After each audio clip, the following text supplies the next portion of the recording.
Welcome back, ladies and gentlemen, to the StarCraft 2 World Championship Series Europe Challenger Edition. I'm Nathanius, joined by Cole Taryn, and I'd like to briefly apologize to our European audience, as I have forgotten that you guys name things weirdly, and you don't have Cool Ranch.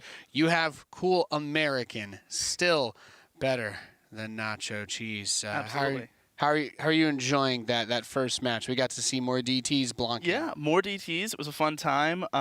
You know, I love seeing absurd Protoss plays get turned out. Always like seeing Hero Marine do well. It was a good time. You know, Skillets, I think, proving showing some good initiative, right? But not quite enough there. I'm always of the opinion that the underdog should do meme builds and weird strategies, because you're not going to beat Big Gabe head to head. Absolutely not. Yeah, you know, it's a fool's endeavor to try and take him on in a macro game like that. This next one's going to be a very good one though. Ptitdrogo taking on DnS here in the PvP. DnS have been having very good results in PvP, as you can see on the bottom side of your screen there, guys. It's like 77% win rate, I believe, recently. You think that's going to be enough to carry him against Ptitdrogo here? No. Yeah. No. I like Ptitdrogo a lot. Now, DnS is a really good player, and because Ptitdrogo, I think he's like, God, he's doing stuff other than playing StarCraft every single waking moment of his life, which of course means his passion is completely gone. And right. Honestly, that alone, I don't think being Grandmaster on the Europe server is enough anymore. Yeah, what kind of shape is he in? Is he in a good mood? Drogo's the kind of guy that if you put one too many, sugar or cream in his coffee, he's going to be miffed about it the whole afternoon. Right. And I'm just saying, I don't know if he takes it black. That's the only way to maintain that balance. It makes it easy. Exactly. But then you got to worry about how well the roast is done. And exactly. You know, how long it was poured for, if it sat too long. I mean, so many things go into this, into his preparation.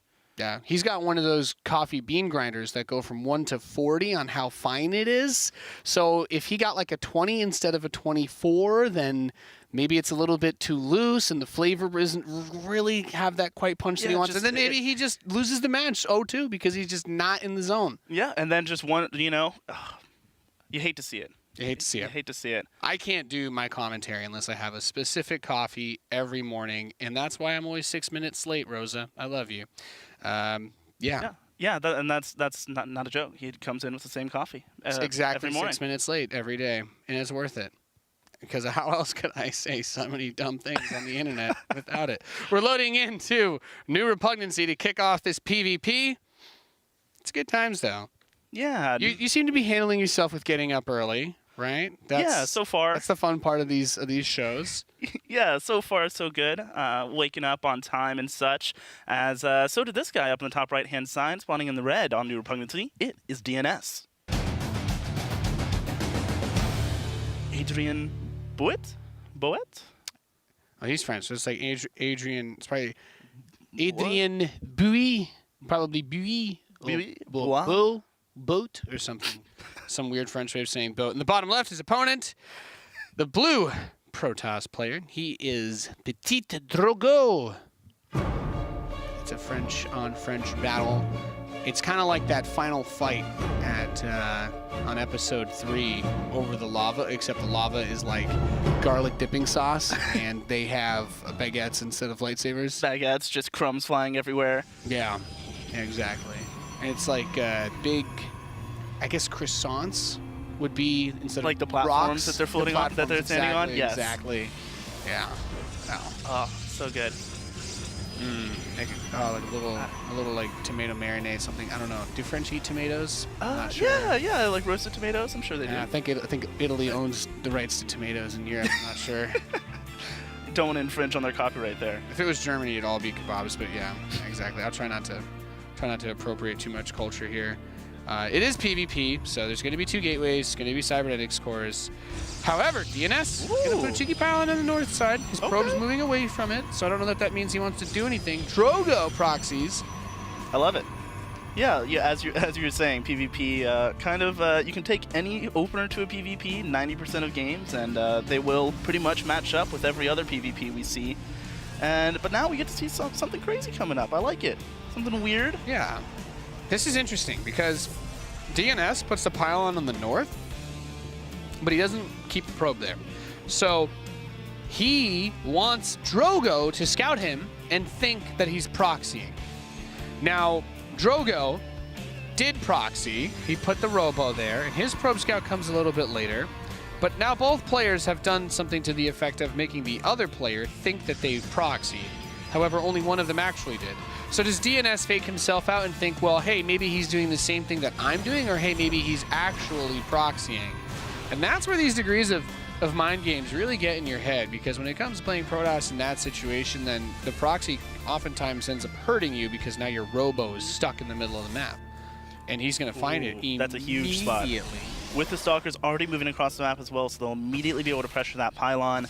The Adepts still making their way over. You know, they'll do their best, but not really going to be doing too much here. Really just trying to buy time for that pylon to stay alive, get that Immortal out. So that'll give him a lot more staying power. The Shades go out as well. And this Stalker taking a surprising amount of damage from that Adept. All right, here comes... He really wants the Immortal to finish, by the way, which is why he's stuck there with it. And you know what? For all the Adept's effort, the Immortal one-tapped that Stalker, so congratulations to you, my dude. So he blocks the main ramp, and the Prism is coming in. Yeah, this Adept will be able to escape as well, as DnS has a row facility of his own now. That Pylon of the North not ending up being too much right now, as Stalker's starting to trade at the front. That Immortal's barrier procced. Ton of damage output coming out from Drogo here, and the Shade gets through, so that's that high ground of vision, as well as being able to potentially commit to it if he wants. Prism is coming out. That's one of those things that we don't talk about as much, but openings like this are going to be pretty heavily affected by that patch on the 20th. With the Prism change, it's going to lose one of its range, and it's going to cost a little bit more. Yeah, they're going to make it a little bit trickier to make these work, and definitely affect the staying power with that pickup range nerf, make it easier for the defender to kind of pressure the health bar of these Warp Prisms. Yep. It's going to be 50 minerals more. You know what costs 50 minerals, Coltarian? What costs 50 minerals, Nate? A tech lab. Oh. It's a tech lab or a reactor, yeah. So Drogo will be able to get one less of those the next time he does this build. And that'll add up. It does. It does. I can't say that I can crunch the numbers on it, but he doesn't have his own Prism, so this Immortal gets huge force field. Big money force field from Drogo and DnS. Is he on the ropes, Coltarian? I think he is. He's losing the gateways. He's starting to now force fielding off the ramp, but the Warpins coming in on that low ground. He should be able to elevate her up here. There's not a lot left for DnS. Just that one Immortal. Now here comes the elevator coming up over that force field. The last gateway's about to get unpowered here for DnS as he desperately tries to hold on. Nice picks on those expensive sentries. Yeah, he got the shield battery completely drained, and his Immortal doesn't have that much health. If Drogo can just right-click on that Immortal uno mas time, he will have it dead, but he's got the reinforcements from his own Prism, and as you mentioned, he lost his gateways, so he literally can't build units. GG, Drogo takes game number 1. Yeah, in convincing fashion, too. Really well done with that proxy, abusing the lack of information that DnS had available to him, and then great pickup micro, and you know, DnS just not able to kill that Warp Prism, and I think that would have been, you know, not being able to unpower the Robo at the start, and then not being able to kill that Warp Prism. And that force field, because he had 2 Immortals as well, and he gets that great force field pinch. He was ahead 1 Immortal, but it didn't matter because he was already, you know, he had the Prism, so that extra control was so valuable, and just using the 2 Adepts, he bought time because he wanted to kill the Pylon and prevent the Immortal from ever coming out, but a great job protecting his Pylon, but also in the same hand, the 2 Adepts got the 1 Stalker to within a 1-tap, so the Immortal pops out, instantly kills the Stalker, and every single unit in that phase of the game is invaluable. Yeah, so important, and especially before that Immortal popped out, as you were saying. And yeah, really well done there by Drogo. And you know, now it's on DnS, like you said, you know, underdogs always like seeing them pull out the weirder builds. I'm curious to see what craziness he'll pull out here after a game like that. Do you think if he had 50 less minerals, that attack just completely does nothing? Absolutely. I think that one, those falls 50 on its minerals, face. yeah, just completely falls flat. He wouldn't have been able to have that tech lab for his gateway. Exactly, and like no stim for Zealots. I mean, what? No, that's just the worst. Would have fallen apart. All those Zealots that Drogo had in the game. You're very right. Right. King's Cove for game number 2. Yeah, it's DnS taking a second to compose himself here, get himself ready. He asked for a BRB. Yeah. Said I was going for the fake proxy, but then you actually proxied me and I died. You know what might have helped kept the gateway running? What might have helped it? Yeah, maybe one of those pylons that he left out on the map. You're exactly right. Truth is out there. If you care to find it, yeah, that pylon. Yeah, what is the point of that pylon? Is it just for warping in a couple units later on? Here's a 300 IQ. The better defensive play would have been to build those 2 gateways at that pylon, because he wouldn't have lost them and he'd have more warp-ins to try and stop the attack. You're right. That's the move. I'm just saying. If you're gonna proxy one pylon, you might as well proxy all of your production facilities there. If someone's gonna kill your gateways, it's better to hide your gateways. Yeah. Because then they can't kill them. He should have really just asked Ptitdrogo, like, are you planning on killing my gateways this game? And if yes, build them somewhere else. Well, from one honorable Frenchman to another, I think it's against the law to lie there. Exactly. At least, you can lie to foreigners and tourists, just not each other. Exactly. It's just the code of honor. I've met Todd. He's the most honest person I've ever met, and I wish he wasn't. Right, and that's what makes him so good at poker too, right? Just the honesty. The honesty of asking why I got seated next to him. Next game coming up, guys. King's Cove, Ptitdrogo taking on DnS, looking to close this out for Group B of WCS Challenger. I believe you're making me teach Nesenius how to play this game. I am not a parent. And honestly, I'm glad for that, Todd, because I'm not sure you'd make a great one. I love you, but stick to video games. You're good at those. In the top left, we have the red Protoss player. Oh, sorry. Bottom right, we have the red Protoss player. I lost my sense of direction. He is DnS.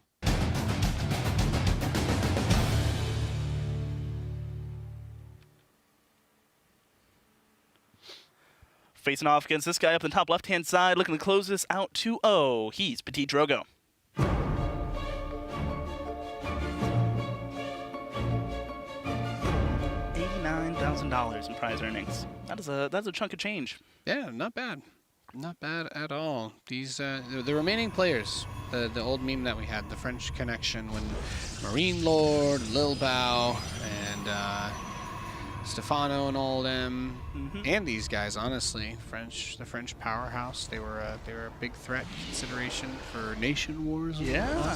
Speaking of, I believe both of these players are on the ballot for the French Nation Wars team. So if you like what you see, or perhaps you want to grief the enemy country, go vote for France so that they have the players that you think are the worst. Give them a few extra votes. You can actually vote every single day for Nation Wars. Yeah. So if you want to vote for DnS every single day because you don't think he's the best French player, you could do that too.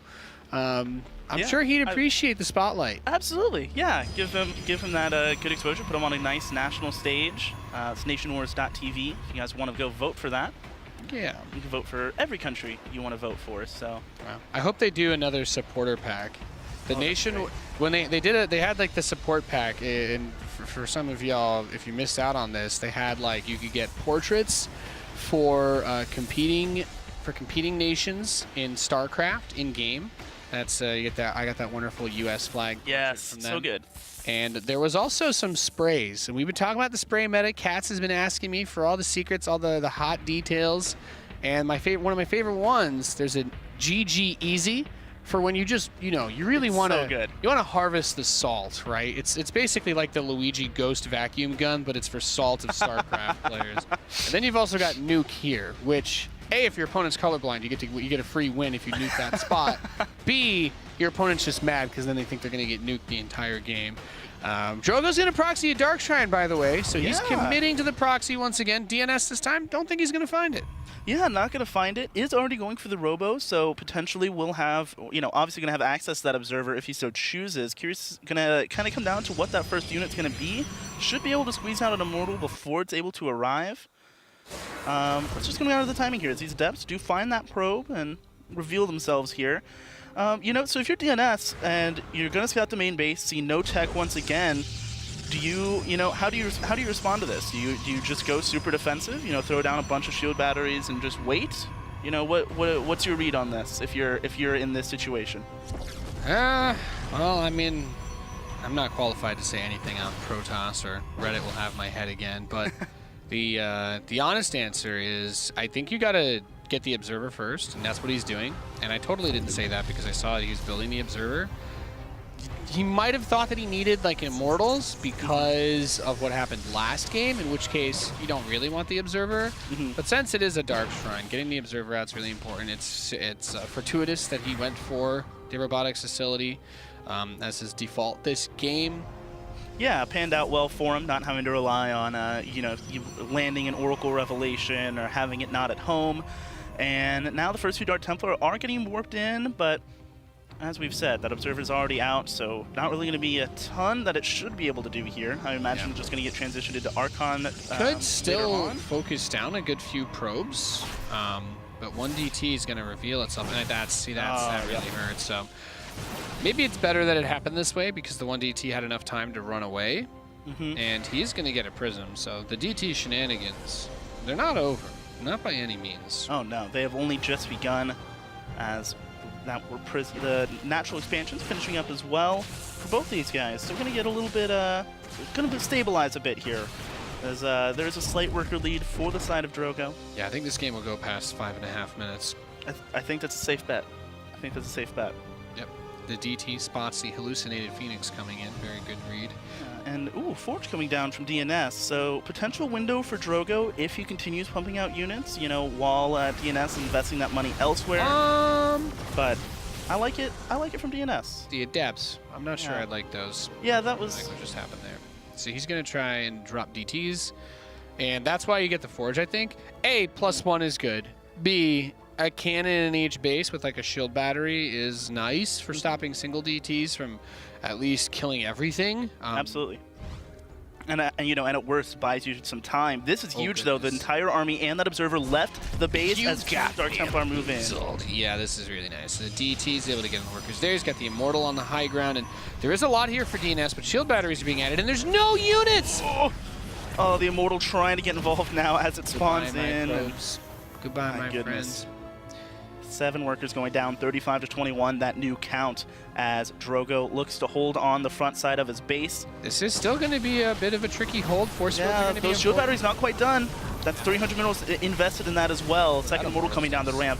Immortal stepped a little bit forward there. Yeah, stepping forward to Tango a little bit as the Sentry's starting to take some hits. Moving forward, the force fields from Drogo bought himself quite a bit of time. That Adept still not able to participate in this fight as the Immortal gets targeted down.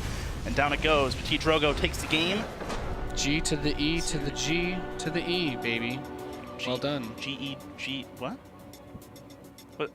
Drogo advances 2-0 to the winners match. Fantastic gameplay. He will face off against Big Gabe in the winners. And DNS. Yeah, DNS going to drop down and fight against Skillus, and he'll probably get wrecked by more DTs. He's gonna see more DTs. I hope you're ready for that. Yeah, gonna need to keep that Observer at home. That's the stuff of Protoss nightmares right there. Yeah. We did make it past 5.5 minutes, 6.5 minutes for that game too. So I'm just very well done. That does it for our second best of 3 here today for WCS. This is Group B for bananas. Get your potassium in. It's important. Very important. There's not a lot of foods that naturally give humans potassium, unless, of course, you're a plant, in which case you don't really have to worry about that. Protoss are kind of like plants, so this group doesn't need too many bananas, but Hero Marine needs them. So that's going to be our next match in the bottom side. Skillus versus DNS. More PvP. They're going to throw a pool cue between the two of them. Only one of them gets to survive in this group. Who will it be? We'll find out after the break.